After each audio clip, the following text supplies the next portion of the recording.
And welcome to Sunday Square Off. Arizona Senator Jeff Flake is no stranger to being alone on the island. As a member of Congress, he was labeled the loneliest man in the House for his fight to stop other members' pork barrel spending. He ultimately won that fight. On immigration, Flake has been one of just a few Republican voices calling for reform. That struggle has gone on for more than a decade. Now, Jeff Flake is standing alone again. Those are his words after the publication last week of his new book, Conscience of a Conservative.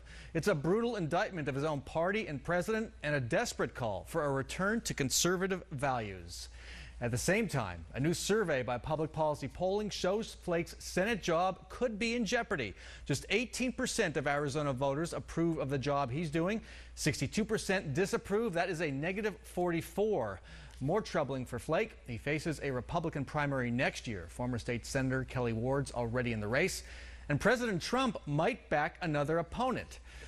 Arizona Republicans, though, approve of President Trump's performance 65 to 30%, a net favorability of plus 35 points. They disapprove of Flake's performance 57% to 22%, a net unfavorability of negative 35. With all that said, Senator Jeff Flake, welcome back to Sunday Square Off. Good to be here. Good to see you again. Good to see you smiling. I'm asking this question in the most serious way because who am I to slam somebody for writing an honest book? I have read the whole book, but what were you thinking? I thought that we needed an affirmation of principle. I started this last year before Donald Trump became president. Most of the book is about the time prior to this presidency. As you mentioned, I was in the House. I got to the House in 2001, along with Mike Pence. He ran the Indiana Policy Review in the 90s. I ran the Goldwater Institute. And we saw our party at that time go in ways that weren't conservative. No Child Left Behind, prescription drug benefit that added $7 trillion in unfunded liabilities. Then some of the worst excesses on spending, earmarking culture that led to a couple of our colleagues going to jail.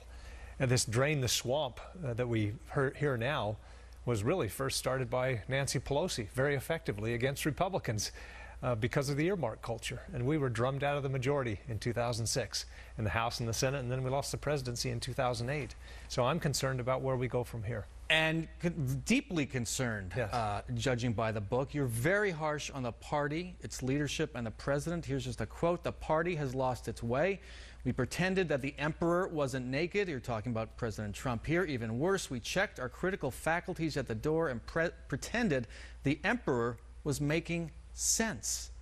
You condemn the Republican Party's leadership over the last decade. You appear to believe the president is unfit to serve. Why were you so compelled to put that in a book? Well, I felt it was important. This is a matter of principle. It's not the opportune time to write a book. There never is, but it would certainly be easier after you're safely reelected. But I felt this was too important.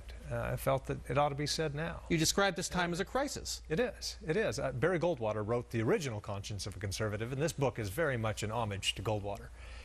When he felt that the party and the conservative movement had been compromised by the New Deal. And he thought that we need an affirmation of principle and a blueprint for conservatism. And so he wrote that. Similarly today, I think that we're being compromised by forces like populism and protectionism. Here in Arizona, we have NAFTA that served us very well. We have trade with our border neighbors, Mexico, that benefits us and benefits Mexico. And I worry that we're going to move on from that, and we're not going to be the party of limited government when we're not talking about addressing entitlement spending. That was just put off and say we're not going to deal with it. That's not conservative. It's not conservative to say that we're going to rip up trade agreements or not enter into new ones. And also, this book is as much about what a conservative is or should be in terms of comportment and demeanor. That's why the subtitle is a rejection of destructive politics. It is, but the focus, as you know, is on what you said about President Trump and the party. You say it's not an opportune time to write this book. I read it and I wonder, does Jeff Flake still want to be in the Senate? I do. I enjoy. You saw those enjoy the work there, and these are important things to do. With regard to poll numbers in an off year, I could take you 2 years ago when John McCain was in this same position. He had polls that I think had him 30% approval, 56% disapproval. and the script was written at that time. He can't win re-election. So those numbers don't scare you. Those numbers don't scare you at all. You run campaigns for a reason, and so on an off-year poll by PPP, I think this one was, you just discount. But I know that that we have challenges here in Arizona, big time, on health care, on fiscal policy, and those challenges are across the country, and we've got to address them. And I think that conservative principles, limited government, economic freedom, free trade, American leadership are the way to go. And I don't want our party to deviate from that. So that's not what we're hearing from voters, and you know this. What we're hearing from Republicans is they use the word backstabber in talking about your position, what you say about President Trump. What is your obligation to Republican voters who expect a Republican senator to support their president? When I came to the House in 2001, as I mentioned, the first bill that came up was No Child Left Behind. I opposed it because I felt that wasn't conservative. Prescription drug benefit, opposed that. Earmark spending and other things. But did you write a book about President George W. Bush? But here's the deal. George W. Bush just came in 2 months ago and had a fundraiser for me because I agreed with him on other issues. The same with President Trump. He named a stellar Supreme Court justice. Neil Gorsuch. Is President Trump going to come in here in a month or two and hold a fundraiser for you? I helped shepherd that nomination through the Senate. Regulatory reform. He's done good regulatory reform. I've supported that. His instincts on tax policy are good. I will support that. The last thing a senator ought to be is a rubber stamp for any president, Republican or Democrat. But so I will support the president when he's right, and go after him when I think he's wrong. You have to admit, this isn't just not being a rubber stamp. You're saying some really harsh things. And as I said earlier, do you believe he's unfit for office? Here's one thing. Do you believe he's unfit for office? I don't think that. No. Here's what I'm concerned about. Like I said, half of the book is about demeanor and behavior and comportment. I worry a lot that some of the biggest challenges we have that can only be solved by, I think, conservative principles, like the debt and the deficit. $20 trillion debt. We've got a $600 billion deficit, soon to be $1 trillion again. The only way to do that, to fix that, is to sit down across the aisle, and we won't be able to do that if we're calling our opponents losers or clowns, or if we ascribe the worst motives to our political opponents.